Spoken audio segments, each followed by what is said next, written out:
கூலியில Lokesh Kanagaraj, Shruti Haasan, Anbariv masters இவங்க எல்லாமே work பண்ணியிருக்காங்க. ஸோ ஸ்ருதிஹாசன் ஆனந்த விகடனுக்கு இந்த வாரம் பேட்டி கொடுத்துருக்காங்க. அவங்க தான் அட்டப்படமே, ஸ்ருதி தான் அட்டப்படம் இந்த வாரம். அவங்க அந்த பேட்டியில பல விஷயங்களை சொல்லியிருக்காங்க.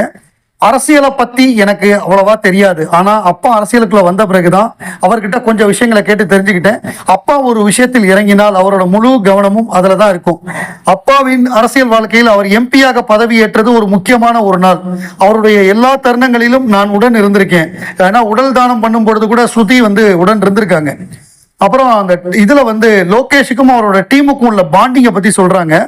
லோகேஷ்கும் அவரோட உதவியாளருக்கும் இடையே அண்ணன் தம்பி உறவு மாதிரி இருக்கு. ஒரு இயக்குனர் தன்னை சுற்றிலும் பாசிட்டிவா டீம் அமைகிறது எளிதான விஷயம் கிடையாது. நமக்கு ரொம்பவும் எளிதா புரியுற மாதிரி கேரக்டருக்குள் என்ன தேவை, எப்படி நடிக்கணும் என்பதை சரியான ரெஃபரன்ஸ்களோடு விளக்கி சொல்லி புரிய வைப்பார். அதே சமயம் தனக்கு கேரக்டரில் என்ன வேணும் என்பதிலும் தெளிவாக இருப்பார். படப்பிடிப்பில் அவர் மிஸ்டர் கூல் அப்படின்னு சொல்றாங்க. ரொம்ப கூலா இருப்பாராம். ரொம்ப அந்த கத்தி இது பண்றது, கலாட்டா பண்றது அந்த மாதிரி எதுவுமே இருக்காது அப்படிங்கிற மாதிரி நம்ம இவருக்கு சர்டிபிகேட் கொடுக்குறாங்க, லோகேஷ் கனகராஜுக்கு. அதுக்கப்புறம் அவங்க இந்த மியூசிக் ஆல்பத்தை இவங்க 2 பேரும் சேர்ந்து நடிச்சாங்கல்ல. இனிமே மியூசிக் ஆல்பத்தில் இயக்குனர் லோகேஷ் கனகராஜ் நடித்தா இந்த இனிமேல் அப்படின்னு ஒரு மியூசிக் ஆல்பம் வந்தது. அதுல லோகேஷ் கனகராஜ் நடிச்சா நல்லா இருக்கும்னு நினைச்சேன்.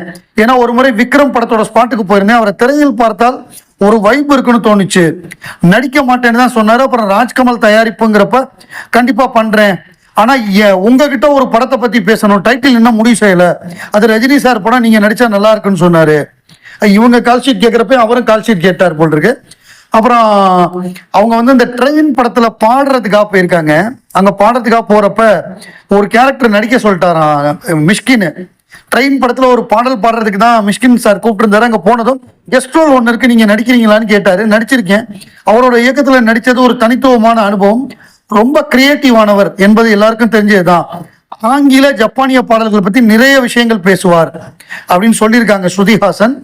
அதுக்கப்புறம் இன்னொரு விஷயம் என்னன்னா, அப்பாவுக்கும் ரஜினிகாந்துக்குமான நெருக்கமான நட்பு பத்தி நிறைய விஷயங்களை ரஜினி சார் என்கிட்ட பகிர்ந்துகிட்டு இருக்காரு. ஆச்சரியமா இருந்தது. அதை வெளியே எங்கேயும் சொல்ல மாட்டேன். ஏன்னா கமலின் மகள் என்கிற முறையில் அவர் என்கிட்ட சொன்ன விஷயங்களை எனக்கான பொக்கிஷமா நினைக்கிறேன்.